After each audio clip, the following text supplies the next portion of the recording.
Here we go. Hello, everyone. Welcome to another episode of Rational Standard. I am Martin van Staden. I'm joined by a full lineup today, a rare occasion indeed. Dr. Morné Malan, David Ansara, and Zakhele Mthembu. We have a packed schedule this week, even though I think maybe in view of the last couple of months, this has been a relatively slower week. A relatively slow week in South Africa is still a very kind of jam-packed week of nonsense and drama and trauma, of course. But compared to last week and the week before, I think things are a little bit calmer now. Nonetheless, we do have a full schedule and a few topics that we'd like to discuss. But let me start with, let's say, an internal housekeeping matter.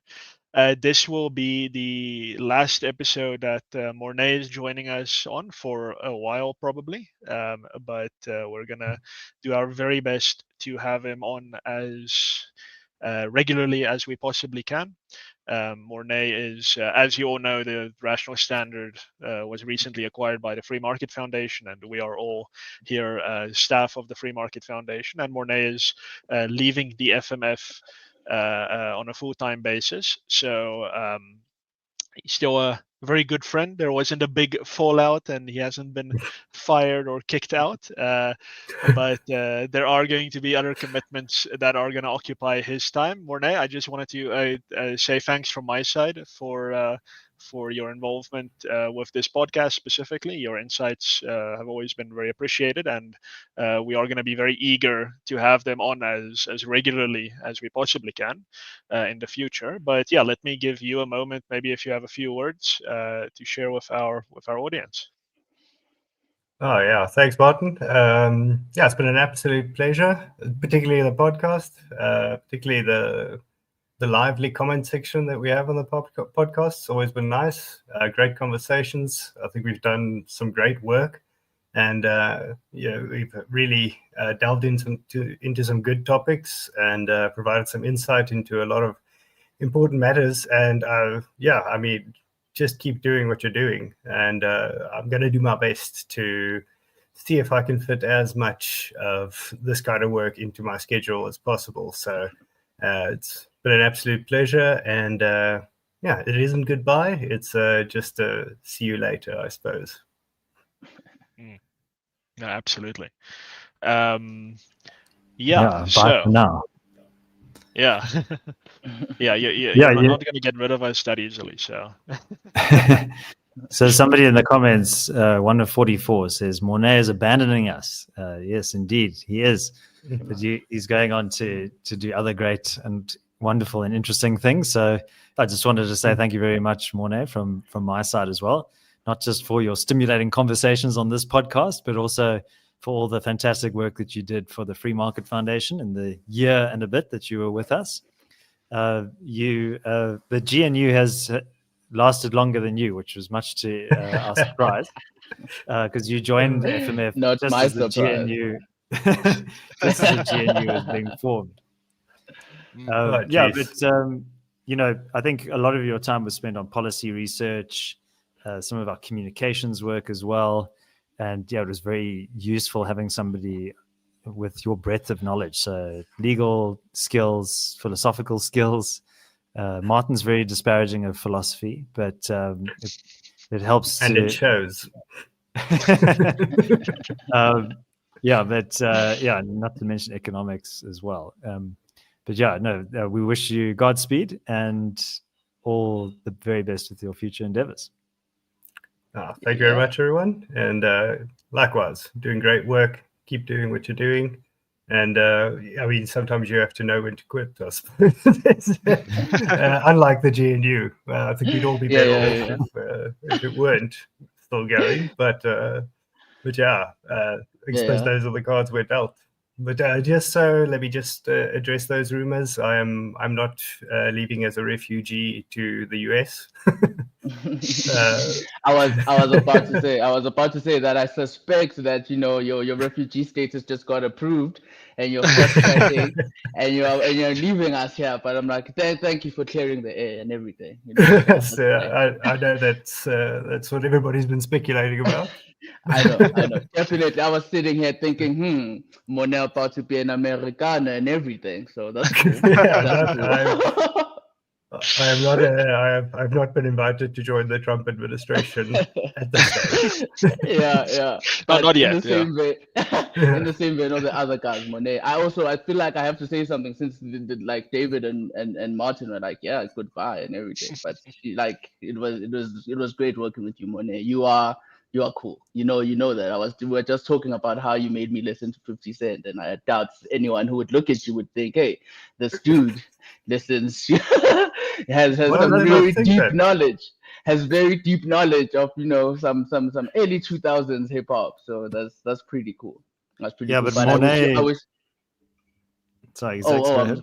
cool, No, go cool. I'm ahead. saying I wish him all the best, man. Like working with him has been great. I think I worked with him a bit more closer because we did a whole lot of videos together. So yeah, saying I don't wanna process that you'll be gone because like we'll hopefully still be doing this because then it'll hurt. It will hurt kind of bit because now I'll have no one to share some cool ass 2000s rap songs with because Martin is Martin and well, I don't think David even knows what hip hop is. Oh, man, like Run DMC, Yeah, you see, Oh. straight to the 80s. So that's who I'm left with.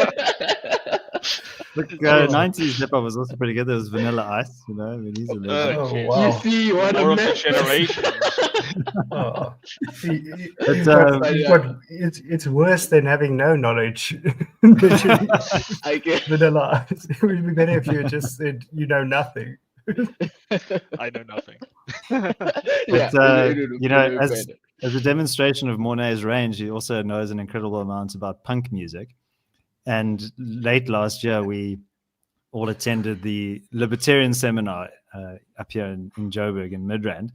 And Morné's talk was about punk music and the evolution of it, and also some of the kind of political nature of it. And yeah, he even quoted, was it The Clash, the Guns of Brixton? When they kick out your front door, how are you going to come with your hands on your head or your trigger on your gun? There you go. Yeah. So Morné has a lot of range, not just academically, but musically as well. There we go. I also believe that you performed some music at that event, David. So don't sell yourself short. Well, I haven't touched that guitar behind me since then. So, as the uncultured member of the panel today, let me regain the reins of this podcast and bring us to our first topic. One that I'm sure by the time Morné joins us again in the future will still be one of our topics, but that is, of course, our so-called president. He likes to refer to him as such, being in Parliament this week after his trip to the United States. Much publicized trip to the United States, where, depending on who you ask, he was ambushed by Donald Trump and his administration in the White House. But he returned to answer some parliamentary questions, and I think two things stand out about what Ramaphosa said. And the first thing was a little bit earlier this week. I think it was a question by Dr. Corné Mulder of the Freedom Front Plus, which is one of the ANC's partners in the GNU. Dr. Mulder asked whether the president is willing to look into an economic policy that changes some basic things about how kind of policy is empowerment policy is approached, and he specifically had racial policy in mind. And Ramaphosa reacted interestingly, I guess. He said that it's not BE and racial policy that is limiting economic growth in South Africa, but instead a concentration of ownership, and that the intention behind these laws is to bring Black South Africans into the economy so that they can stop being drawers of water and hewers of wood.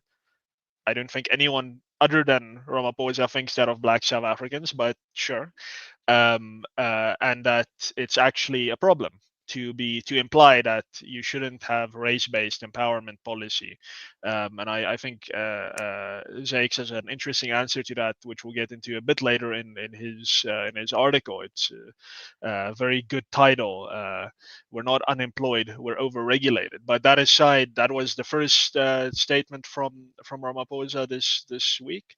The second one, more interesting. It was covered yesterday in Times Live, where the president was actually very blunt about we are going to continue using racial terms in South Africa until we are all equal. And for those of you who know, I'm the compiler of the Race Law Index for the Institute of Race Relations, and I found this very refreshing because for a change, the government did very brazenly and openly and really honestly admit that, in fact, race is part of South African law. And they've been saying this for decades, but recently, for some reason, journalists kind of forgot that this is the case and kind of said there's no race laws in South Africa. But now, on record, Ramaphosa did say, no, we are using race in our laws for good vibe reasons, of course. But nonetheless, we are going to be racially legislating in South Africa until we reach this utopia, really, nirvana, until we reach complete equality on the communist model in at some unspecified future date. So yeah, this is very interesting. I always admire honesty when it comes from our government. I prefer an honest, though bad I prefer an honest politician with a bad ideology than a politician with a bad ideology that is also dishonest. So hats off to Ramaphosa for saying the quiet part out loud. Morné, since this is your last episode for a while, I'll give you the first go on this. Yeah, I think that first thing to mention is I did just check. So update is that so far there's been no debunking of Ramaphosa's claims. I've seen plenty of debunkings of the, I did check. I've seen plenty of debunkings of the notion that we have race-based laws in South Africa. So far, nothing on Ramaphosa. It's actually weird because this is the second time he's made this kind of blunder. We previously heard that there is no expropriation without compensation, and then Ramaphosa somehow said somehow got the idea that the Act does indeed allow for that. So I don't know who's informing him, but it's almost as though he's a victim of the misinformation racket in South Africa, because he keeps confirming everything that the misinformers say and keeps undermining the arguments of all of his supporters. But yeah, I think that it's and you sort of alluded to it in that introduction of the pod as well, that it's been an incredibly busy year. There's been a lot of headlines. There's been a lot of controversy, but there's not really been a lot of action. It's almost Macbeth who says that life is just a bunch of sound and fury, a play signifying nothing and all that stuff. That's what the news is like nowadays. It's that you've got all this bluster, but not really much happening concretely. And unfortunately, that I do think is the current status quo. I do think that although we are in a position where we almost have to leverage up the pressure, there might be some chinks in the armor showing. It doesn't seem like the government are willing to go down without a fight. And it's just I just keep going back to the notion that it's one thing to defend your policy and to defend your sovereignty and to defend all those things when you're actually succeeding. But I mean, it's we do have a 1% growth rate. We do have a extraordinarily high unemployment rate. We do have very poor infrastructure. I mean, South Africa is not only below par in a lot of these things, they are in fact, amongst the worst. It's uniquely awful in some circumstances in South Africa. But for whatever reason, the conclusion is that regardless of the fact that we have seen that policy has brought about all these terrible outcomes, the conclusion is that we need even more policy. It's the cowbell of the legislature, I suppose, where no matter what happens, you always want more cowbell, and that's the race-based law equivalent of our current regime. Although, like I said, it does seem as though at least more people are in a position where they're now asking questions, and now is actually the time to really ramp up the pressure as opposed to just consolidating gains. Yeah, no, absolutely. I don't want to get ahead of our announcements here at the FMF, but we will be publicizing some work that we've done in association with others on BEE relatively soon. So the statement that Ramaphosa made that actually BEE is not slowing down growth, BEE is not harmful. Yeah, no. I mean, I don't want to say he lied, but he clearly doesn't really care about looking into it, and that's certainly the case from the government more broadly. David, maybe you want to take the next bite at this? Yeah, look, I mean, I think that BE is not about empowerment. It's really about elite enrichment. I think the IRR has the phrase blatant elite enrichment, which I think is a very apt description of what BE actually is. And I think there's a very effective sleight of hand there, because anybody who criticizes BE is somehow looks like reactionary, or that they don't want to see Black South Africans succeed economically. But the effect of it is that actually this policy ends up harming everyone, except for a small handful of people. I think it was Professor William Gumede who recently said that really BE is only enriched about 100 people. And it's the same usual suspects, same faces at the corporate boardroom tables, and the ones who are getting the government contracts and so on. And I think the political elite are incentivized to maintain it. And I don't really see many political parties in South Africa actively challenging it. I mean, I think the DA is taking the Employment Equity Act to court, and I think that's a good thing. But apart from that, I mean, maybe you gents could correct me. I'm not sure really of like anyone who's outwardly challenging like kind of the core foundations of BE. And, you know, and if you think of civil society, there's a number of organizations, the Solidarity ecosystem, there's Zakhele. You know, we've had litigation in terms of the Preferential Procurement Act and some of the pre-qualification criteria that are imposed there, and we had some success with that litigation. But really, civil society has been taking up the mantle there. And yeah, I mean, I think just a comment that the president made was, look, we need this until we achieve equality. And I mean, you can never achieve perfect equality, and even then, it's not necessarily a desirable objective either, right? I think, you know, when we as liberals and libertarians speak about our desire for equality, what we are talking about is equality at law and treating people fairly and equally. But I was reminded of this quote by Alexander Solzhenitsyn. He said that human beings are born with different capacities. If they are free, they are not equal. And if they are equal, they are not free. And often the pursuit of equality, it sounds very noble and high-minded, but actually what it entails is coercion, because people have different capabilities. That doesn't mean that one group of people has a specific set of capabilities versus another, but you're never going to get equality of outcome. Even equality of opportunity is very difficult to attain, and that's why we're quite focused on equality of rights. So, you know, I think not only is it an unachievable goal, but it's also an undesirable one. I think we want to respect the rights of all South Africans and their individual personhood, and their right of ownership, their right to engage in commerce or to own property. But we don't want to try and socially engineer outcomes, because that ends up in some pretty dangerous and disastrous endpoints.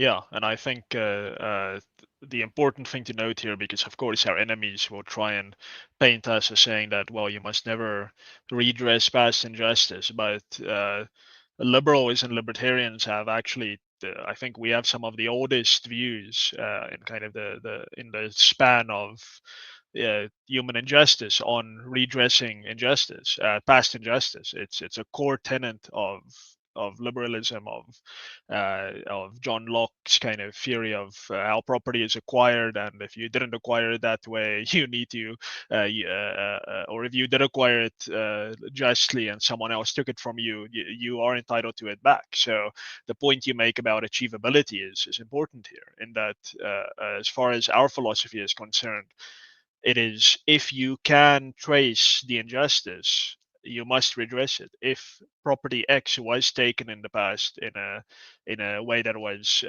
unjust, kind of in contravention of the our values of property rights and freedom and so on, then you are entitled to get that back. But the problem with opportunistic politicians, and Zakes, I'll go to you with this, is that they use the nominal, the superficial kind of appeal of kind of, or the usefulness of appealing to justice and saying we are doing this for redress and so on, when what they are in fact doing, they know that equality is never achievable. They know that you cannot roll back the clock. So they're just using that as a feign to ultimately secure more power for themselves and for the state, while strangling really the very economic activity, the very kind of the very types of policies that would lead to broad empowerment, like deregulation for employment and deregulation of businesses to stimulate economic activity. So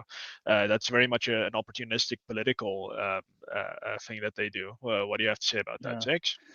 Yeah. I mean, it's true, right? Like politicians are, politicians. I wanted to say a word that I don't think I'm allowed to say, so I had to stop myself pretty quickly. But yeah, no, politicians are not the greatest, and I think you make a great point, Martin, particularly about, the redress in South Africa, right? So I think a lot of people pay lip service into it because, like, there are things that can be done and should be done and ought to be done. One of the best things to do this, right, was what, interestingly enough, the NP started doing, I think, towards the 80s, which was, a large scale deregulation, because the NP was also quite communistic in their thinking. And it's something that the ANC inherited. We are quite unfortunate in this part of the world to have parties like that. But deregulation is, man, I don't think this can be said enough, right? Because to me, I'm not even a consequentialist, argumentative type of person. I argue from first principles, right? I argue from actual core rights, right? So consequences be damned. But the consequences themselves also speak something about what it takes to take people out of poverty. It isn't a magic trick. Like, I get frustrated when, like, politicians are like, man, we need these various schemes, and, like, it is complex, and as the favorite academic word, they problematize it. And I hate the problematization of things, because this is like, it betrays it speaks to the idea of what an academic really, like, likes to do, the vision of the anointed, as Sowell would say, like the idea that this is complex, and as such I have the capacity to decode it and come up with a perfect solution for society. But the best solution really is just allow people to be free, right? And we love the Chinese, some of us in this part of the world, and like the Chinese are the best model, right? They have they really in the 21st century have shown us what it takes. And a lot of these Asian countries, Bangladesh is a favorite country of mine. I try to track a lot because I first started being interested in them when they first started having sweatshops, and I've seen their economic growth. I've seen their income per capita just increase incrementally all through the years, right? And I'm like, why don't Africans want that? That is the solution. There's no amount of past racially based redress that will fix this. And how do we know this? Because we have tried it. Like, we have seen, as Morné has said, man, like, South Africa is in a very precarious position economically because we just have a plethora of horrible things going on. And these horrible things are going on economically. Of course, we aren't growing. We have high unemployment. We have welfare. We have a low tax base.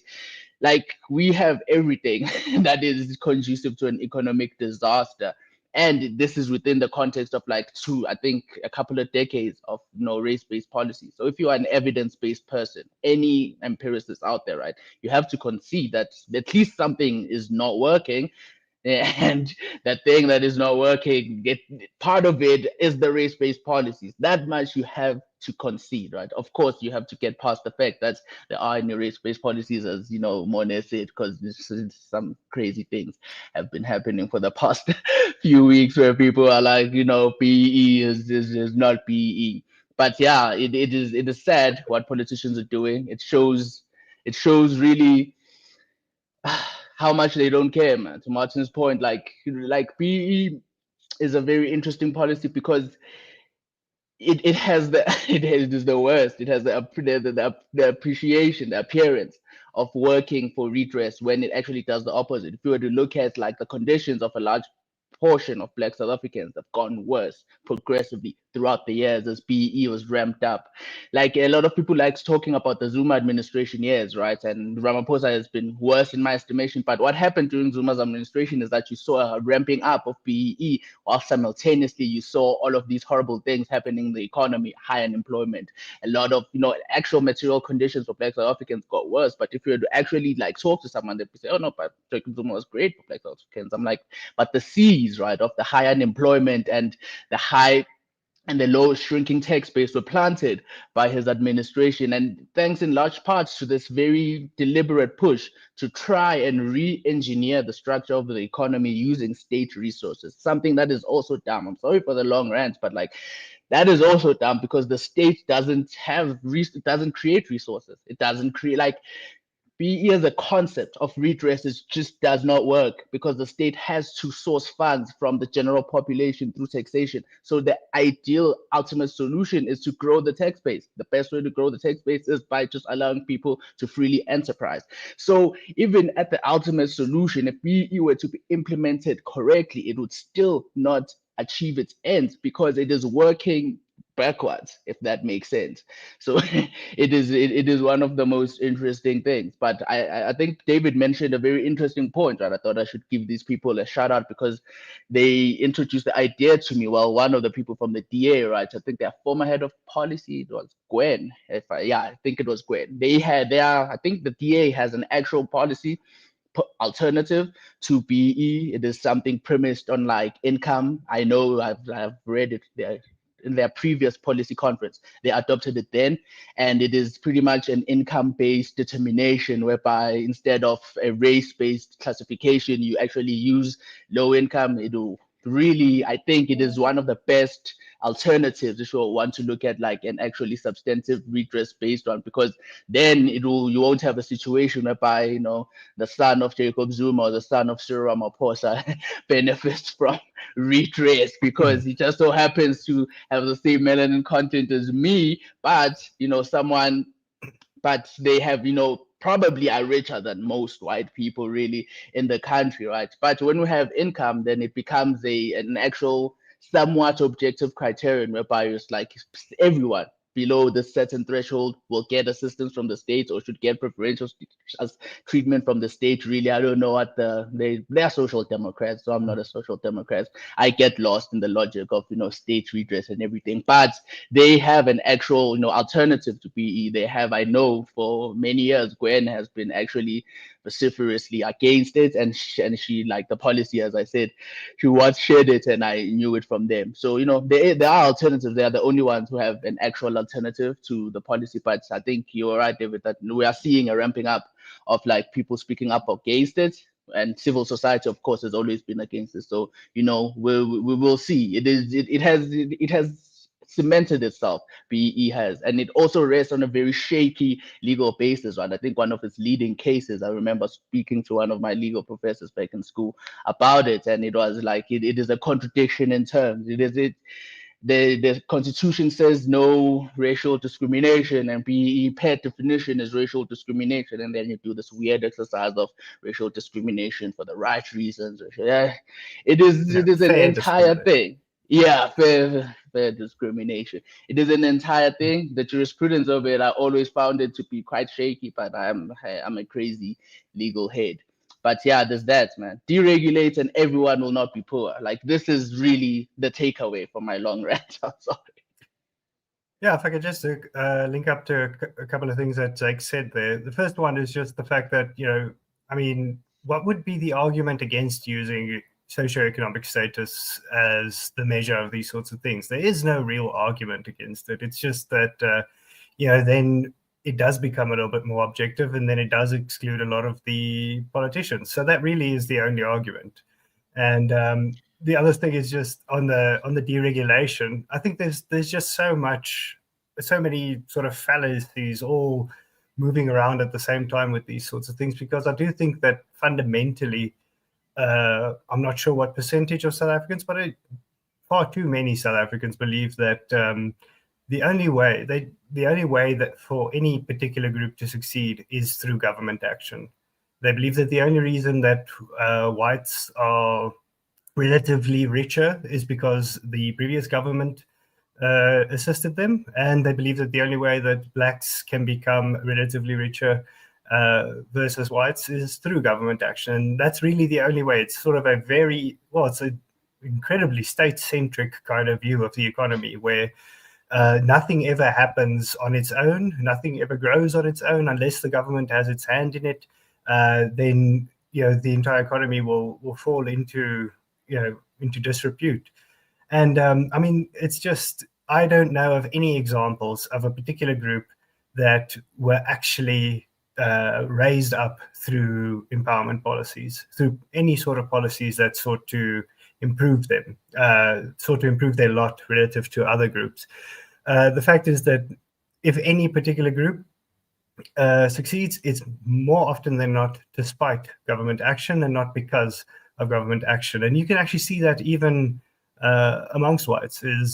Whites today are far richer than they had been at the end of apartheid. Now, if it were really true that government creates wealth and government can orchestrate all these kinds of things, then you would expect the exact opposite of that.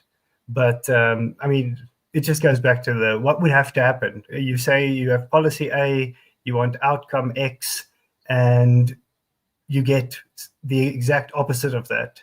And the conclusion you draw is that we need even more of policy A. That's the one thing. The other thing is just the entire notion of using these very arbitrary categories to say, we're going to classify this group as this based on that characteristic, and based on these very arbitrary, very artificial distinctions we've made, we want perfect equality based on those. And I mean, there's no characteristic that you could choose where you'll find you could pick eye color. You could say we want everybody, regardless of the color of their eyes, to have the exact same income. That's never going to happen. You can say gender. You can say height. You can pick anything. You'd say bearded people versus unbearded people, bald people versus haired people. The fact is that no two groups based on some sort of arbitrary factor will ever be equal. And particularly when it comes to race, is people do not take into account the fact that beyond that one artificial category, there's a lot of other stuff that just doesn't line up. So if you have one group that is on average 10 years older than another group, then you expect a disparity. If you have one group that's far more urban than another group, you expect a disparity. If you have a group that has a far higher level of tertiary education attainment, then you expect a disparity. But none of these things are taken into account. And it really is because, on the one hand, it really doesn't benefit the argument. And on the other hand, it just goes back to this, to the idea that unless government does it, it won't ever happen. And at some point, we're going to have to break through that idea and get people to a place where they're willing to say that, no, government's not the answer. It is, in fact, the exact opposite. It's the problem.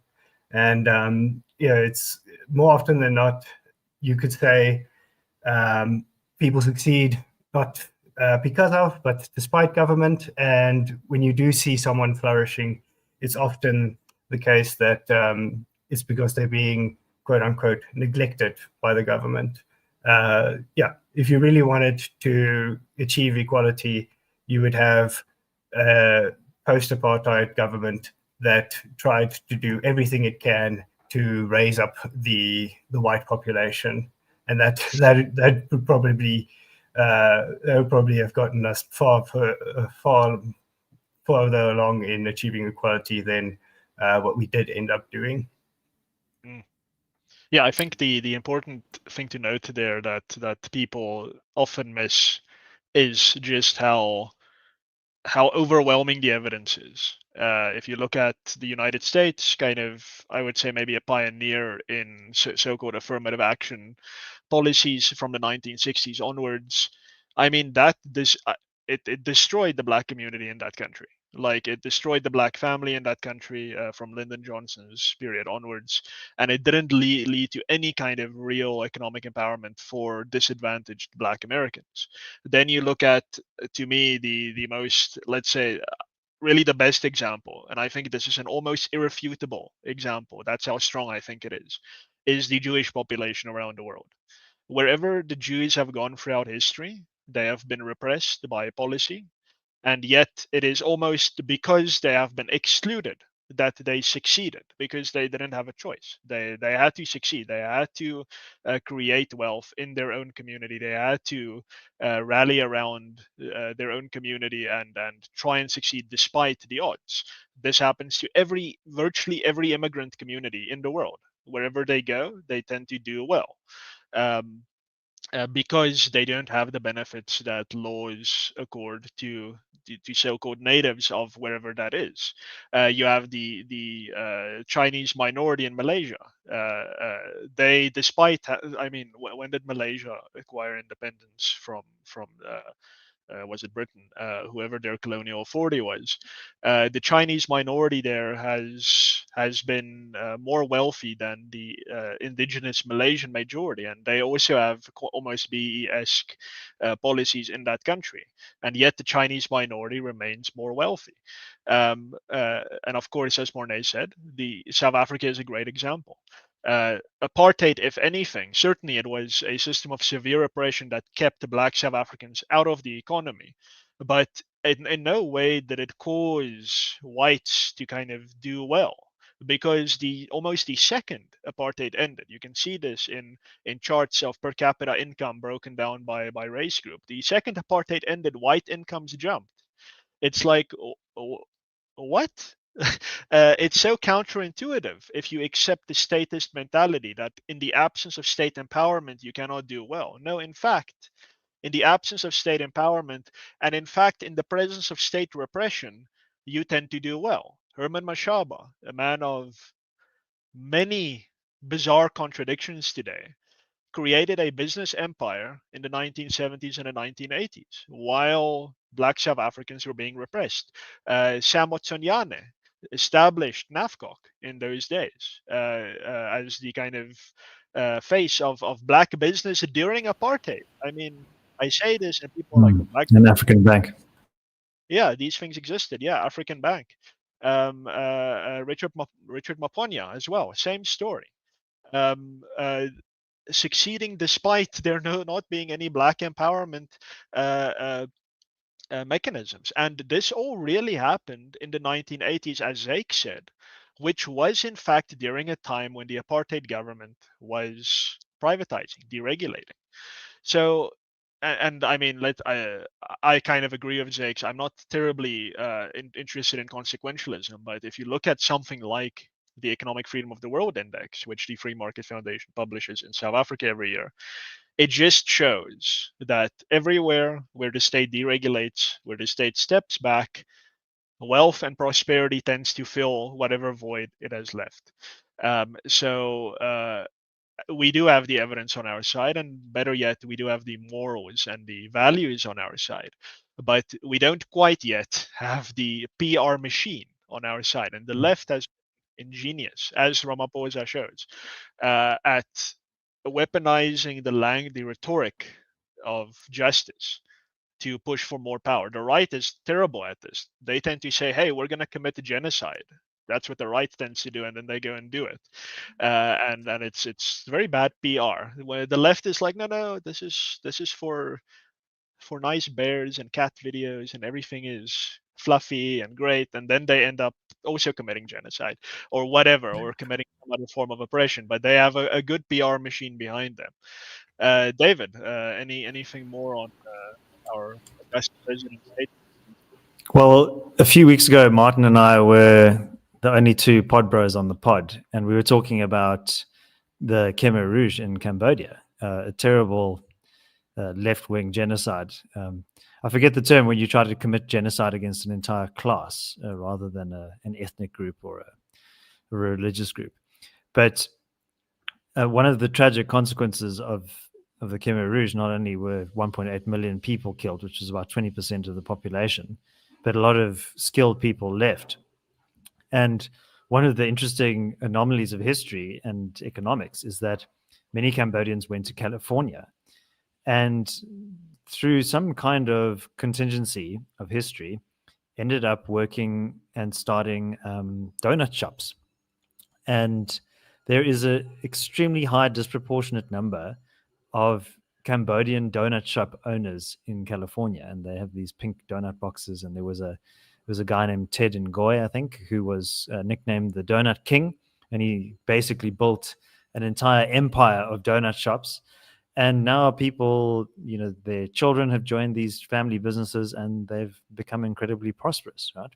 So here you have one of the poorest countries in the world that was under the terror and the jackboot of left-wing communist ideology, and people yearned to be free. And when they found a favorable environment in which to be free, they flourished. And that is a highly unequal outcome. Like, it's very demographically unrepresentative that all of these Cambodians dominate the donut shop industry. But that's fine. That's an equality of outcome that is just kind of an accident. There's no nefarious plot behind that. No government agency kind of cooked this up. So I think also when there are unequal outcomes, people often attribute some kind of intentionality there or discrimination. But sometimes it's just a feature of life. Just another rumination on inequality, which as viewers of this podcast will know, that I'm quite a keen runner. And when you go to a marathon, there are thousands of people there competing, and it is a race. Like, even the casual runners are there to race the race. But most often people are trying to improve their own time, and it's like a mark of pride. Did you shave 5 minutes off your marathon time? Did you get a sub 3 hours? And for an amateur runner to run a marathon in under 3 hours is a phenomenal achievement, right? 42.2 kilometers. That's seen as a marker of excellence. But the top marathon runners are running in 2 hours, 2 minutes, or 2 hours, 1 minute. And even Kipchoge, who's a former world record holder, he finished a marathon unofficially in under 2 hours. So just kind of controlled conditions. So it doesn't count as a formal world record. And yet every time there's a marathon, everybody turns out en masse. And if you look at the bell curve distribution of the finishes, you would see a big hump in the middle and then a very long tail or neck in the front. And so the space between the top runners gets greater and greater. They're often minutes apart, whereas everybody else in the middle is they're all kind of crowding each other out. And nobody seems to have a problem with this. And in fact, we celebrate it. We look in awe at the top athletic accomplishments of the podium finishes. So, I find it odd that we're comfortable with inequality in some domains, but then in other domains, we see it as some kind of moral failing. And I think we need to kind of change that narrative. Yeah, absolutely. This is one of the major things that I look for when I edit work as well, is like when people accept the ANC's kind of what they call it, the triple challenges of unemployment, poverty, and inequality, I always try and make the point that one of these is unlike the others. It's like if you're poor, it means you're not able to live comfortably, or that you don't have food, you don't have a house, you're suffering. If you're unemployed, that leads to poverty, usually, rich housewives notwithstanding. But if you're unequal, what what does that say? Everything is unequal necessarily, and I always made this point when Jeff Bezos and Elon Musk kind of compete for who's the richest man in the world. I mean, if you look at the wealth gap between them, it's huge. Like, it is billions upon billions of US dollars. I mean, that is a massive gap in wealth. So now what? Is he now at a disadvantage? Is this something that we need to look into to kind of solve this inequality that exists between Jeff Bezos and Elon Musk? It's such a bizarre preoccupation. It's almost a pathology that I mean, I think it probably just exists in the West. If we're honest, I think the Chinese communists kind of used it for their advantage, but I don't think any Eastern or even African or kind of South American way of thinking has this preoccupation with just differences in how much wealth you have. I mean, there are more substantive things to focus on. This is really such a formalistic preoccupation that we have latched onto in the West. That really it does a piss load of harm. Like a point I make in the I did a paper for the Suid-Afrikaanse Akademie vir Wetenskap in Kent a few years ago, where I make the point, and I think this is something to emphasize, is that the solutions to poverty and the solutions to inequality, they have nothing in common. Like and this kind of gets to what Ramaphosa has been talking about and what we said about deregulation. These two things have nothing in common. There's no overlap between them, and they often come at the expense of each other. If you want to solve inequality, that is something you can in fact do. You can do that, but you're going to create a lot of poverty when you do that. And you can solve poverty. This is something that many countries have done many years ago, and it's perfectly replicable. You can do that, but you are going to create inequality as a result, and you need to kind of choose between these two things. Morné.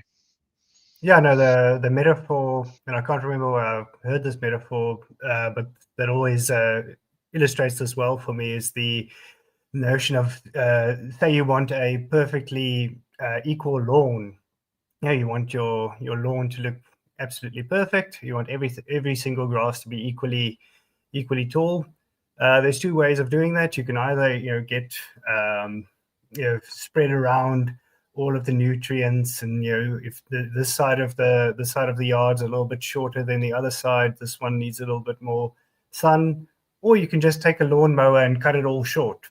And that it's the same thing with economics.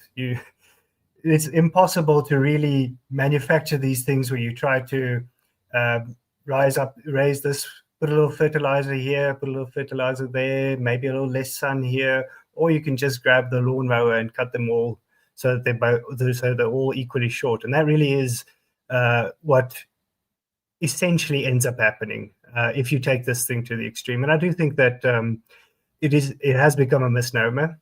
I don't think people are normal people outside of the faculty lounge or the media houses. I don't think that people are really concerned with inequality, at least inequality in and of itself. When inequality stands in for something like unfairness, when it stands in for poverty, then people are concerned. But what they really worry about is they don't care whether there are these disparities, like with David's example of the runners.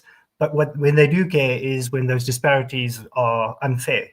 And I think that if we can just get to the point where everybody is convinced that there's a fair distribution, even if that fair distribution is an unequal one, nobody really minds having less when it's patently clear that the other person created more value. It's just that when people have a sense that the inequality is somehow born from some unfair action, such as is the case with BEE and a few very rich politically connected people, that's when people get really mad.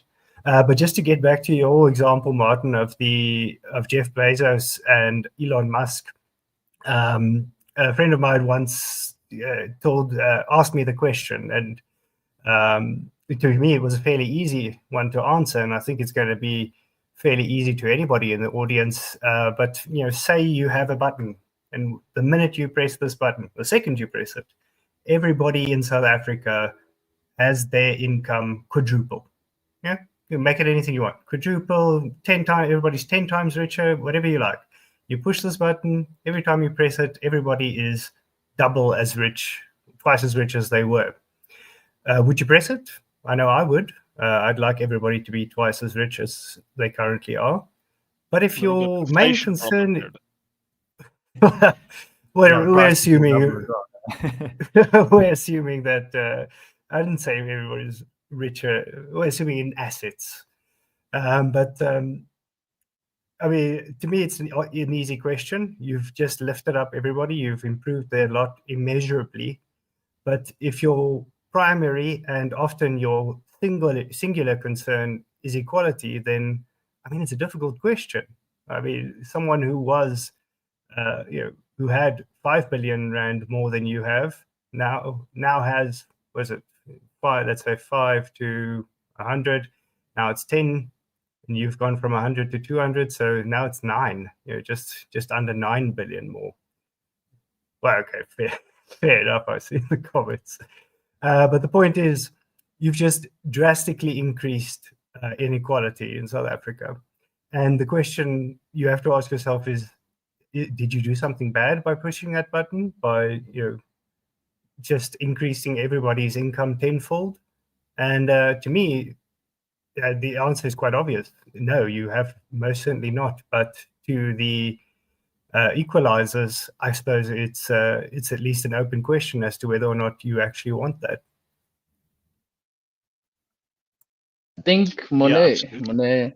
Oh yeah, I'm sorry, Martin, but I think Morné's point is pretty important, right? About, I don't think people have a problem with inequality as a concept. I don't think they want inequality, like formal inequality. Everyone has the same income, but I think they usually talk, it is a metaphor for unfairness or whatever it is may be. And I think this is the primary ideological / emotional reason of BE and most of the policies that we have in South Africa, is because people feel like the inequalities stem from that, right? And it's like, just as we have spoken about, it's like the disconnect between the policies and the results themselves. And this is something that's pretty disheartening to me, because I'm genuinely interested in solving this issue of inequality, particularly of solving the issue of a lack of capital and a lack of material resources in my communities. And I see the disconnect between the solutions that are presented to do that, to solve that problem, and the actual problem itself, right? Because you have an instance whereby people will be like, they genuinely do think that they BE is helping them, but as you've said, the data just does not show that. The data just shows that white demographic has actually grown richer, black people have kind of grown poorer in contrast, and this is within the context of this existing, right? So to me, man, I to the point of those who support BE, right? I get where they're coming from. I think if we were to still man their position, it is that they see the economic disparities in South Africa, and they're like, man, the NP caused this. But as Morné has said, right, in most cases they're not. Really, it is succeeding despite the government instead of succeeding because of it. And this is borne true through seeing what happened when the government was no longer, openly supporting. So really, it is, yeah.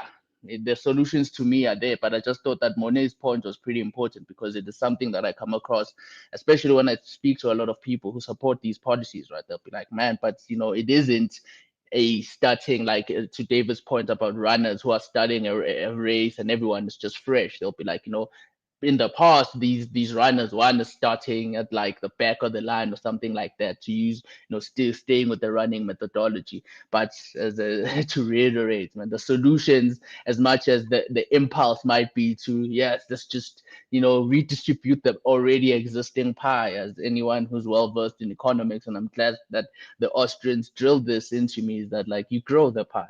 You grow the pioneers. To Morné's point, the people who are already rich may grow richer. That's okay. Really, you can't do anything about it outside of wanting to take their property. And by the way, taking their property will not eliminate the poverty, your poverty at least. And I think that is the most important point, right? It's like the solution does not work, so you have no other choice but to do the other thing, because the thing you're doing does not work. But yeah, that's it. Yeah, I think Morné's example and his point that I think what people resent is some kind of unfair discrimination or some rigging of the system. And I think that is very understandable. That's like, to use Zakes' metaphor of starting at the back of the queue. Incidentally, by the way, on some of the big marathons, you are seeded. So there is discrimination at the start. So if you're a slow runner, you get put in the back with the F group like me. But well, actually, I'm kind of the C group, but anyway, depends on the race. But yeah, and then, so a bit of a humble brag there. Yeah, like but there is, in cycling as well, allegations of doping, right? So I guess if you extend the metaphor, like in some ways, the BEE system is kind of like doping. Like you're using your proximity to politically connected people to basically give yourself a head start. But yeah, I mean, just another reflection on inequality. I mean, if you think of Marie Antoinette, I mean, the wealth and opulence that she would have experienced living in the Palace of Versailles compared to your average French peasant, I mean, it would have been orders of magnitude different. It would have been 1,000 times better lifestyle. But if you compare Marie Antoinette's lifestyle to today's lifestyle of a middle-class person or even a working-class person, you would actually see some pretty stark differences. So in the Palace of Versailles, there was no central plumbing. So everybody was kind of peeing in the corridors and in their bedpans and so on. And so apparently the whole place stank of urine, which is not exactly the kind of glamorous image that we have of the Palace of Versailles. And, similarly, I mean, the wealth that someone like Jeff Bezos or Elon Musk has, I mean, is orders of magnitude larger than what all of us have. Let's say, for argument's sake, they're 1,000 times richer. But is their lifestyle actually 1,000 times better? I would say probably not. I'm sure Jeff Bezos, when he's sitting on his luxury yacht, as expensive as it is, he's still using a normal iPad that you and I can go and buy with a kind of reasonable amount of income. And if you can't afford the iPad, you can buy some of the Hong Kong ones from Mthembu, which are a fraction of the cost because of competitive innovation. So, I think also it's not the case that someone is necessarily 1,000 times better off than you. You also need to look at living standards and what is the actual quality of your life. And I would say that the living standards of many South Africans are not good enough, and we should not be complacent about that. And we need to solve those problems very urgently. But yeah, it's a bit of a Zen message. You can achieve more by doing less. And that just doesn't seem to wash in our political discourse. Everybody, as Morné said, they want to instrumentalize the state to achieve that outcome. And they don't actually, underpinning that is a lack of trust in people's capabilities to improve their own circumstances. And it's very paternalistic, it's very fatalistic. It's a very finite view of what the wealth of South Africa is. And it takes a very dim view of our potential as a country. And I think we have massive untapped potential. And I think people can transform their own lives. They don't need the government to transform their lives for them. Yeah, very, very well said. And I just want to add to that. One of the first way kind of interactions I had with the FMF many years ago was a talk by Leon Lowe on inequality. I can't recall exactly what the title was. It's on the FMF YouTube channel. If you search inequality, you'll find it. It's very highly recommended. And that completely changed my view on inequality. And it's precisely to David's point. And I had never thought about this before. And I think most people in the world do not think about it in this way. And I think it's crucial that we communicate it in that way. And that is that and maybe South Africa and Africa, parts of Africa is not a good example, but the reality is that if you are one of the poorest people in America, in Britain, in South Korea, for instance, your little old 1995 Mazda is going to drive on the exact same road that the wealthy billionaire needs to drive on to get to your destination. You're going to arrive at the destination more or less at the same time. He's driving a 5 million rand Maserati, and you're driving a 20,000 rand old car, and that is the industrial revolution right there. That is the point in our history when destitution was no longer a cradle to grave guarantee for the vast majority of people. That is capitalism. Capitalism said that yes, there will be inequality, but everyone can now, at their pace that they choose for themselves, can better their own circumstances.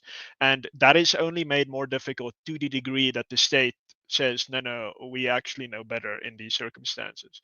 So yeah, I find that, thanks David for bringing that up, that is really the most important thing that people need to realize. Life expectancy. When they measure life expectancy, it's not like the rich have a significantly longer life expectancy than the poor anymore. That is not the case anymore. That there is a gap, of course there is a gap, but it's a far smaller gap than it used to be. And even the very pertinent point is that even if you were uber wealthy back in those days, you died a lot sooner than the poorest of the poor die today.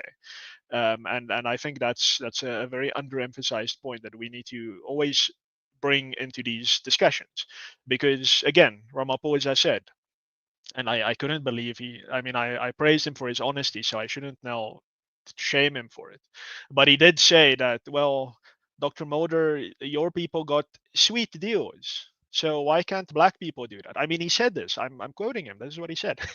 Sweet deals. We need sweet deals for black people to get ahead. And that's such a condescending, kind of patronizing a way to approach it, that as if you cannot just empower yourself, which is again what capitalism allows you to do. I think let's have a final word on this. David, I think you said you might need to go soon. Yes, yeah. I think I'll close by just referencing Thomas Sowell. And Zakes actually brought him up earlier with the vision of the anointed. But there's also that book, Social Justice Fallacies. And just on the kind of racial nature of this debate, what Sowell points out in that book is that if you look at Black Americans, and there are many different communities within that group, that there are vastly disparate outcomes within those groups. So, for example, like Haitian Americans, and Haiti is another example of a country that is really badly underdeveloped and poorly politically led. But they tend to do better than a lot of African Americans, who have been there for centuries. Similarly, with other immigrant groups from the Caribbean, like Jamaica and so on. So, I think, there are other factors, obviously, like kind of culture and education. I mean, if you look at Nigerians, for example, they have the highest proportion of PhDs of any immigrant community in the United States. And yet Nigeria is not a particularly functional economy, right? So, and maybe that is because of ideological reasons, governance reasons, historical reasons. But, I think very important point is, if you have an economy that is governed by principles of merit, fairness, opportunity, letting people take the opportunities that are available to them, don't stand in their way, regardless of your background, you can achieve great things, but you have to want it. No one's coming to save you is a phrase I use a lot. And ultimately, what we need is innovators, pioneers, risk takers, entrepreneurs, people who have a vision to make things better and really go after it. Like, no amount of RDP houses or social grants are going to solve our economic problems. Like, we need people creating things, creating new innovations and ideas, and those are the drivers of growth, not some government bureaucrat or a politician. All right, gents, I'm signing out. I have another appointment, but yeah, thanks to everyone for watching. I'll listen on the radio. Thanks, David. Yeah, cheerio. Cheers.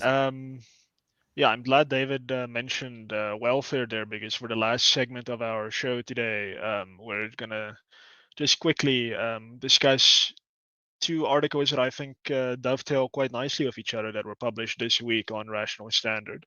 The earlier one was by Nicholas Wood Smith. It's titled "Less Welfare, More Freedom." And what he really gets into, and this is a point that we really have to keep re-emphasizing and reiterating, is that it is not a good thing. It is not a good thing to have more people on welfare. It's when you sit quietly for a moment and think about it, it's actually quite distressing to see how politicians often post these little memes on social media with a government logo on, saying this year we managed to put X number millions of people on the social relief of distress grant.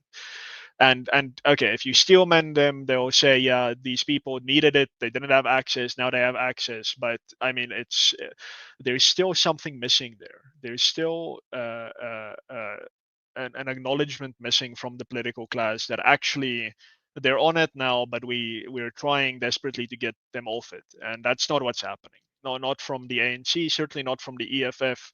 I'll always remember one of their election posters. I think it's the previous national election: free electricity and something for the poor. And it just struck me that why are you incentivizing poverty? Because to me that sounds like a great deal. Why would you want to make poverty seem to me to now be a good thing to kind of strive for, so I can get free electricity? But yeah, let's maybe just delve a little bit into that. And then Zakes, maybe I'll start with you on is it true to say that amongst the left there is some level of romanticization of, let's not say like destitution and suffering, but certainly a romanticization of, I mean, with the Marxists, it's maybe like an agrarian, back to the land type thing. But maybe if you have some insights into that, maybe we can unpack this pathology that we see from the left often. Yeah. I think, there is, to an extent, there are two camps, right? There are these analytical lefties who are like really all futuristic, like, the future tech will just solve scarcity as a thing, and really will no longer have time. I think they are confused a lot. But yeah, they are like, scarcity will be gone thanks to the future. But there are like I would say, in Africa, right? The left, some certain sections of it, some African nationalist sections of it, are people who, in their attempt to be into pre-colonial Africa, this is from a personal, observation for me. They tend to romanticize agrarian economies, right down to barter trade. I'm like, but like, no, but they do. So that is true. And I think from that, right, emanates this general rhetoric, because you have to understand, in the like, with class-based reasoning, or like positionality reasoning, right? Like the reason why the left feels justified is because they're poor people. So like there is an implication there of like, if the left solves poverty, then there's no need for them anymore. Right? Like, this is why, even though I disagree with Ayn Rand a lot, I think she has one of the greatest quotes on like her saying that, well, one of her characters in Atlas Shrugged, saying they strive to live in a world that does not have politics, that like the average person will not be concerned about who the president is, who their minister is. They just don't care because it does not affect their day-to-day lives and their ability to be prosperous. And that is the world I want personally. It's the reason I do the type of things that I do, is because I want people to be so wealthy that they really don't even care about the state, because the state is small. So I guess it's the two-pronged thing.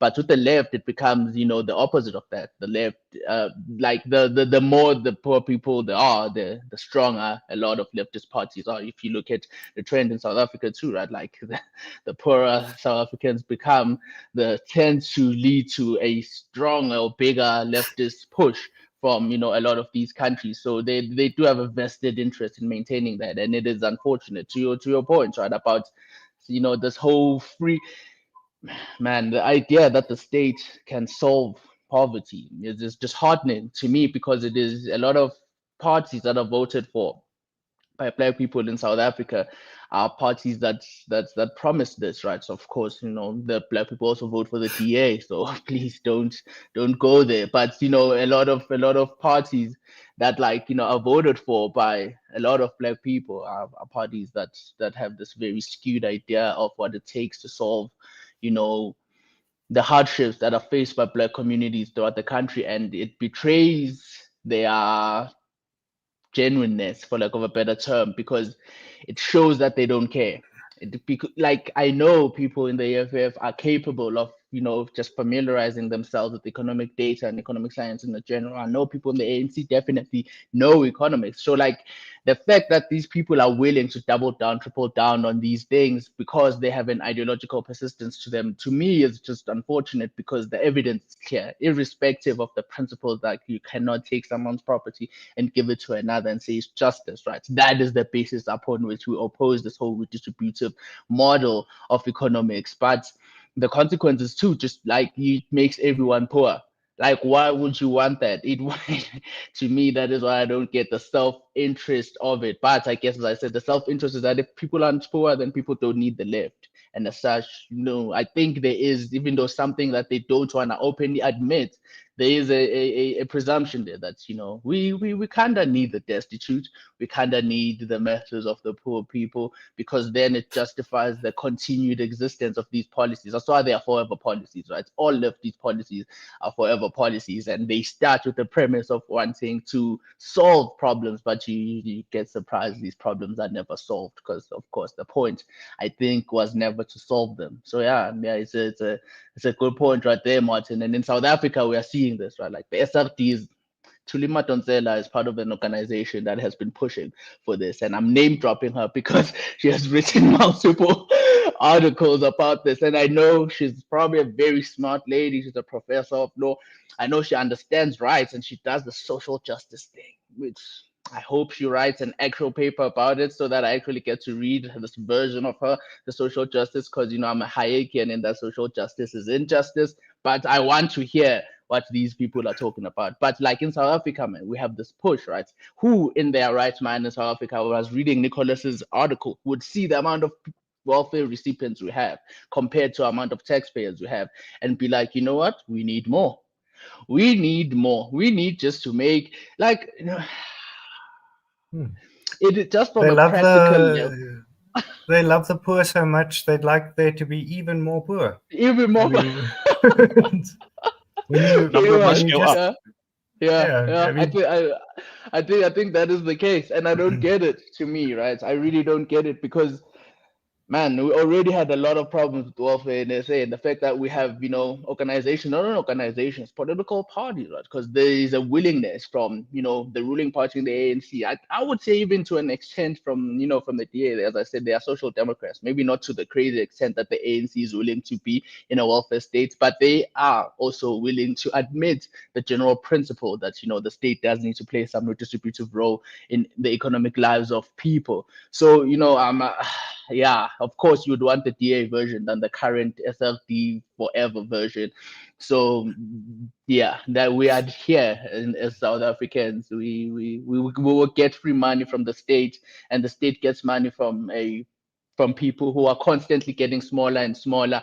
And this is I don't see the end goal. I always ask, my wife, I feel like, tell me what's the end game with everything that we do, right? Like, what do we want to achieve? And I don't see the end game for welfare. Like, I don't see it. It seems to be, this is the norm. This is what people are supposed to live like through assistance from the state. And yeah, so what, our tax base is shrinking, and somehow it will be like, maybe it has to come to the point where SASSA has no money, and it'll finally click like, oh no, we should have been growing the economy. But yeah, until then, man, we are stuck with these crazy decision makers. Yeah, I think Morné. at the end of the day, all of these things are all born from pretty much the same premise. So it's basically, it's, excuse the Latin, it's extra ecclesiam nulla salus est. It's outside of the church, And there is no salvation. And that's the same thing with the state, is they want it to be a situation where outside of the state, outside of the ANC, there's no salvation. There's no way to save yourself. There's no way for anybody to actually, free themselves from the economic problem, from social problems, from any sort of societal ill outside of the government. And I think that once you realize that the perspective of the governing party, and actually I think more broader than that, a lot of different governments around the world, is that it should be impossible for people to save themselves. Or it should definitely, if it is possible, it should be treated as the absolute exception. And I think to a large extent, they've succeeded in entrenching that thought in South Africans' minds.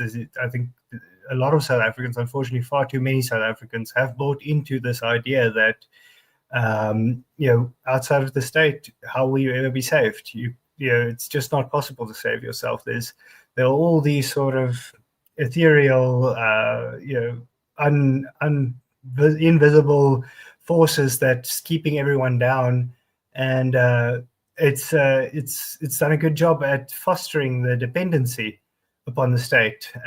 It's a weird thing. I've seen studies where people have noticed that there's a almost negative correlation when it comes to the state, between its performance and the demand for it to deliver services, and it's a global phenomenon where the worse a government performs, the more people tend to demand from their government. Think about what that says about the incentives for government actors, for state actors.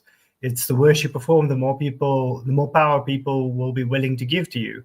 Of course, that's the exact opposite of the private sector. If you do a bad job, people just stop giving you money. But of course, seeing as you are going to be, giving your money to the government in any case, people tend to always want more. So it's this weird thing where a very good government, a government that performs very well, that does the basics right, infrastructure, protecting life, protecting liberty, allowing people to pursue happiness, people also demand less of that government. But governments, the worse they are at doing those core things, the more people tend to ask from them, and that's almost the perfect storm. It's the worst recipe you could have for disaster, and unfortunately, it's the one that we're in at the moment. Yeah. So I think you make a good point there, and I'm gonna kind of ruminate a little bit now, and I don't know if you guys agree with me, but it's something that I've kind of picked up on, and maybe there is literature about this. But from anecdotes, I remember when I was younger, I was always interested in politics. But when I was in that time, when I read about how systems work and so on, and I looked at kind of the key example is American federalism, I always found myself bothered by, if you look at like a map of Los Angeles, a political map of Los Angeles, what we would call Los Angeles, you would see lines everywhere. And these are different cities. These are different governments. Each of them has a mayor, Each of them has a city council. Each of them could have a police department. I think they kind of share some functions, but they could, if they wanted to, have their own police department, fire department. They would have their own budget office and everything. And this is like in the space of a few kilometers. You have multiple, dozens of independent cities, and we think of it as it's all Los Angeles. And that bothered me just because it wasn't, in a sense, neat. It was chaotic. There is something unorganized about it. And my question was always, when I was younger, why don't they just merge into the city of Los Angeles? I mean, then you have one police department, one fire department, you know who the boss is, kind of the accounting makes more sense. Like it's just neater, it's organized, it's a lack of chaos. Now, obviously, I became a federalist in between, and I don't believe that anymore. But last year, or no, it's 2 years now, I bought a book. I was in Switzerland and I bought a book about the Swiss political system. I always try to, when I visit a country, to buy a book in that country about its own political system. And while the authors of this book never go out of their way to say, oh, Swiss federalism, oh, woe is us, this is terrible, as you read it, you can see that they keep referring to the attempts that have been made to centralize in Switzerland in praising terms. They're like, this problem was solved, or you can see the terminology that they use when they talk about a decentralization. This is a lack of efficiency, this is a bad thing. And when they do centralize, it's kind of, this is a good thing somehow. And I keep seeing this thing prop up, and I'm just wondering, isn't part of why this idea that there is no salvation out of the state, to what degree is it just that it's simply not part of the plan? If you succeed outside of the state, or if you succeed separately from the vanguard, the dictatorship of the proletariat, that's nice and all, but what you actually have is false consciousness. So it's not part of the plan. So good on you for succeeding, but actually come back in, and then we'll see what we can do about your situation. Maybe we have to redistribute some of this.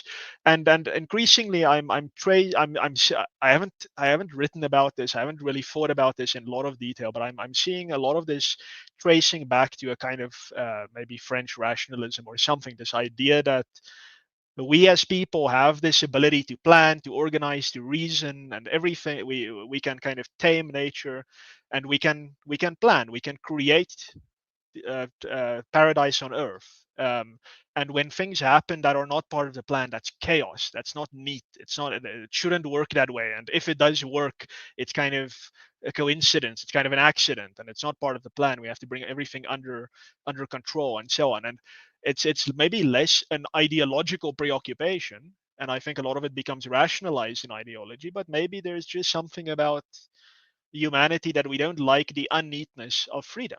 So it's just kind of a rumination for me. I don't know what you guys think about that. Yeah, I think Ozak's already name-checked Hayek earlier, so I don't feel bad mentioning him. I think a lot of it, although maybe not all of it, is also attributed to something that that Hayek identified, and that was basically the failure of people to distinguish between, on the one hand, the microcosm, and on the other hand, the macrocosm. So people feel as though they need a sort of universal theory, and maybe this is a sort of enlightenment kind of thing, but people feel as though they need a universal theory of everything. So it has to either always be centralized or never centralized.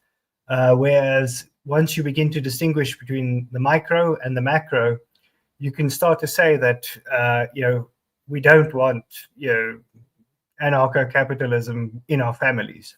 It's fine for us to say that when you have this a micro level event, communism can work because everybody knows each other. It's very easy to keep everyone accountable. It functions well, and it functions better than the alternative. It functions even better than pure capitalism would at that level. Same thing with at a community level. What you want at the level of a community isn't necessarily what you want at the level of a nation or even at a provincial level. And I think that quite often these issues prop up because people tend to they just go towards the closest analogy in their own lives. So they think it's simpler in my family, or it's simpler in my company, or it's simpler in my church, or whatever, to centralize these kind of functions, or to make sure that there isn't to make sure that everybody doesn't have a say necessarily. I mean, you're not going to have a vote on what's for dinner every night. You centralize that decision making, and because that's the reference people have, because that's sort of the analogy that they're drawing in their own minds, they tend to think of that in national terms as well, and sometimes even in international terms. But I think that's, I mean, this isn't my argument. This is Hayek that made the argument. But I do think that there is a lot of that in what you've just identified. Is people just tend to go towards the closest analogy, and they think, but in my own company, we don't have every single employee voting on the remuneration scheme. We have a remuneration committee, or whatever it may be. So they think, we really shouldn't have the same. We should have something similar for the country as well. And it's actually there where people are making the mistake. They have to completely separate that and say, sure, let's not be too dogmatic about these kind of decisions. Let's say we're perfectly fine with a more communist approach, or a more centralized approach, or whatever you'd like to call it, when it's at the micro level. But that doesn't mean it works at the macro level, and vice versa as well. But that's just my initial impressions. I'm also just busy ruminating, as you said, Martin. Yeah, Zakes, any thoughts? Yeah, I think really I've kind of touched on this earlier when I was speaking about, soul and visions of the anointed, and the general impulse for people to, plan, to plan. To Morné's point, Hayek does this in a very great way in showing how, when he explains in general, even a catalepsy, right, why he does not like calling an economy, in how we refer to an economy as an economy, but refers to it as a catalepsy, because he says an economy is really you organizing resources for yourself. But that is not how at a broad level it works, because it is impossible to do that, right? So it's a catalepsy is a bunch of different economies of people who really are planning a bunch of their financial lives and deciding how best to use scarcity. And then when those different, I guess, plans converge, they become this huge thing that is, amazing. We call it the free market. But yeah, it's a catalepsy. So I think to Mona's point, it is a distinction, the inability to say, as he said, I'm doing this in my family. I can't decide how much, each and every family member gets, what they ought to do, what they ought to eat, what they should wear, how much of it, and everything. And as such, it should work, right? Even at a broader level, but it usually doesn't. And like all horrible consequences that comes from a very good intention, right? It comes from people wanting to just plan lives, because you see it in your personal lives. If you don't have a plan, you kind of are walking all over the place. So they are like, hey, let's have a plan, but for everyone, let's try and do this for everyone. It ought to work, but it usually doesn't work. So really, I even though they upset me a lot, people on the left, their ideology does. I get pretty animated, but that is something I picked up too when I used to subscribe to those ideas, right? I really like sinking my all into whatever I'm talking about. But there are well-intentioned people who, because of those well intentions, will really destroy everything in pursuit of them, because they think that it is such a good idea. And Sowell really touched on this pretty great. You're right, Martin, right? You maybe it should be a podcast subject on the history of it. I'm a major fan of intellectual history, right? And usually all bad things can be traced back to Rousseau and French rationalism. But it usually is the case. But the adoption by intellectuals, particularly when the academy grew in prominence in the West, I think maybe from the 19th century onwards, right, when more and more people started going there, and they started influencing society in large, they started feeling important. I would feel important, If I was Blackstone, imagine being Blackstone. Like what I write is the basis of law for the English people across the world.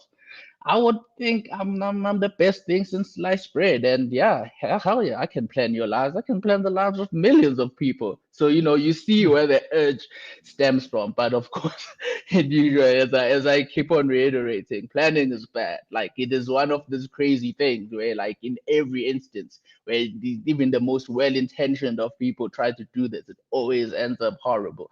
So it's like, yeah, no, don't do that. But like the urge is there. And to Morné's point, I think Hayek really described it perfectly on the not being able to see the forest for the trees.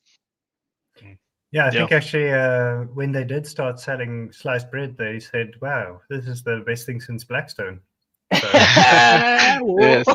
Yeah. No, and yeah. So that's a great point. And yeah, I think we're heading towards the end of our show today. So I'm going to say my last piece and then I'm going to give each of you a chance and then I'll close. But we didn't get to discussing Zakes' article. Again, the title is We're Not Unemployed, We're Overregulated this week on Rational Standard. I think it's the latest article. But in that article, Zakes, you also make a point about kind of the series. Something I found interesting is like the state is a third party in every employment agreement, and people don't always like realize that. But you think when, and it's not just in employment, but when you sign a contract with someone, you assume it's a contract between me and you. But given how the law has kind of developed in to this point that we have today, and I think Blackstone is probably innocent in this, but the state has inserted itself as a party to every contract, and I think that again touches on what we've just been saying, because we have the Labor Relations Act, we have the Basic Conditions of Employment Act, and all these things where it's almost like when, and this is not a South Africa specific problem, I think actually again it's France that kind of led the way on this, is this idea that the state must provide a kind of framework in which employment occurs, and if employment occurs outside of the framework, then something is wrong. And maybe it kind of worked for France, probably not as well as it could, but it's certainly not working for us.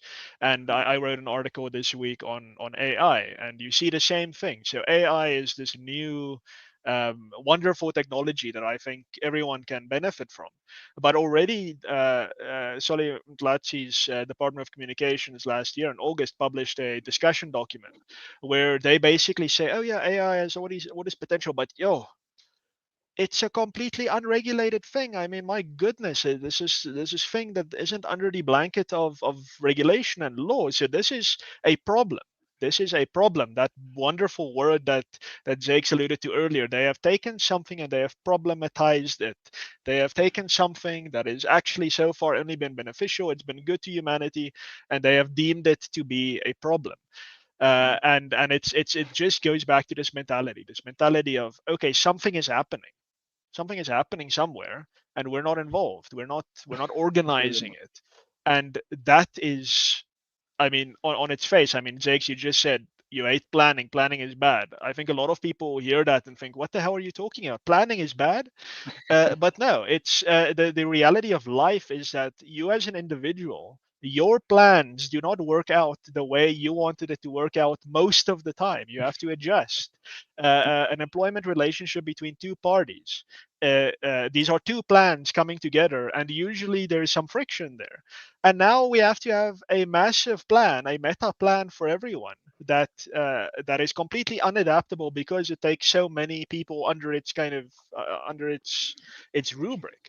So the yes, planning is important, but there is nothing in the world that can just be planned and it happens as is planned. You need to decentralize planning, because the more you decentralize it, the less harm a failed plan, which is in the nature of planning, is going to do. And the more you centralize planning, the more you have central planning, the closer you get to, I mean, humanitarian disasters. That is ultimately why communism killed hundreds of millions in the last century, in the previous century, I should say, was because it attempted to apply an individual characteristic. I need a plan. I have to go to the sweet shop. I need to plan how to get there and kind of plan my finances to buy the sweets and come home. They took that logic and they applied it to hundreds of millions of people, and it ended about the way that Hayek and Mises and all these people, and maybe even Adam Smith to a degree,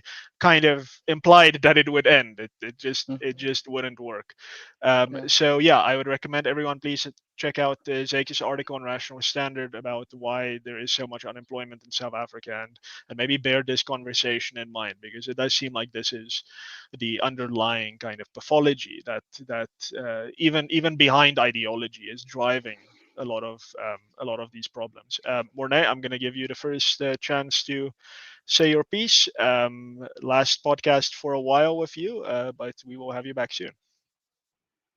Yeah, I think I'll just do, well, maybe just a final word on the topic you just mentioned. Yeah, it really is the case that you should always think of these things as think of two separate agents willing to contract on a particular basis, and the state as a third party not allowing them to do that. The state saying that it would be worse for us if those two people agreed on those terms, and us, it's unclear who us is. It'd be worse for them, for those two parties to actually agree on that basis than it would be for them both to just have no agreement whatsoever. So it's not the case that the government is protecting anyone from anything. It's merely that they are declaring illegal a bunch of options which people otherwise would have wanted to exercise. And I mean, that is, at the end of the day, the only thing that government can do is they can take things that people would otherwise want to do, and they can say no. They can take away your agency, and that really is what government, at the end of the day, exists to do, is to take away people's agency, to make them dependent upon the government, and to limit your ability to self-actualize, to actually take pride in what you're doing, and to live a fulfilled life. So please, if there's one last message I can leave everybody with, not that I'm leaving forever, it's that. It's the classic Reagan line that the most dangerous words in the English language are, "I'm from the government and I'm here to help." And that's not just true in the American context, it's true wherever you look. Well said. Thanks, Morné. Zakes? Yeah. Since, well, it was my article, go and read it.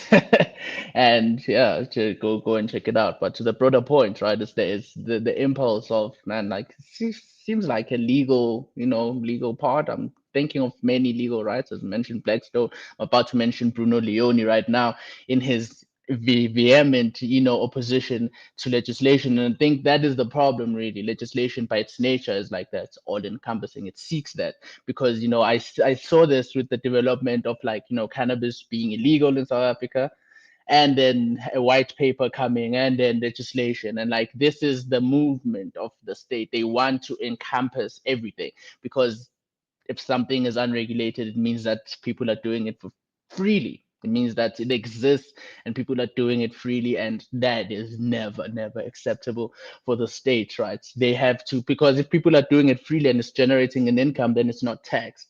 So, so it's a source of revenue that the state is not tapping into. But I think a broader point, man, of the dangers of legislation, to me, as a lawhead, I see how horrible the very idea of it is, right? Because it means that so much of human activity has to happen within predefined, limits or bounds, and that we have no idea how that has limited, human prosperity and human progress. We don't know, because really we've had legislation for the longest of times, at least.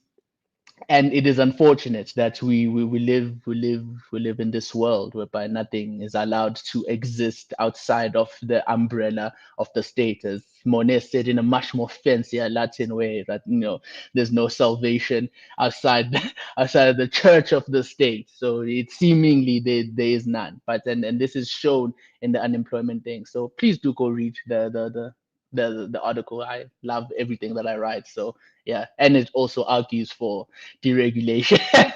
It also argues for deregulation, which is something I've been arguing for since forever, even in this pod. So yeah, man, like we really need to solve our unemployment problems, and the solution is easy. We just need to get out the way. The state needs to get out the way, and best believe South Africans will solve their own problems. Just just trust them.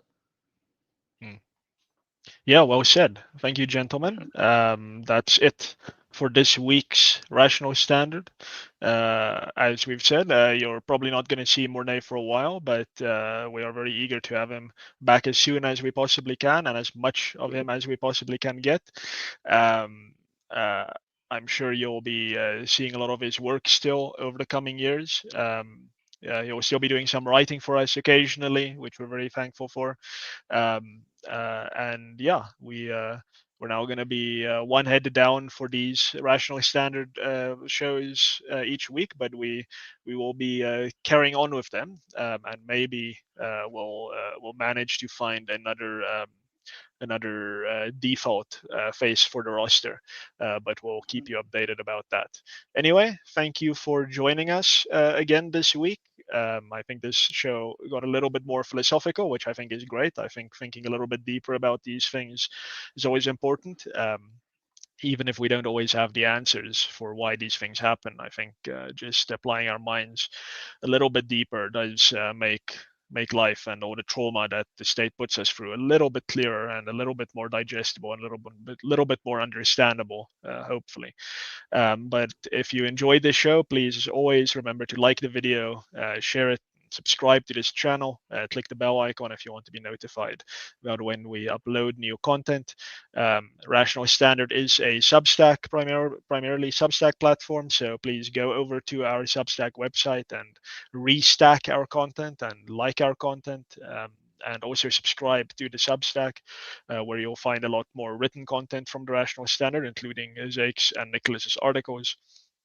And yeah, please do share this content with any of your friends that you think might be interested in it. And also, please tell them what I just told you to do. Subscribe, stay up to date. And yeah, also browse over to the Free Market Foundation, freemarketfoundation.com, if you want to see a little bit more of our think tank work on that side. But that's it from us. Have a nice weekend, and we will see you again next week. Cheerio.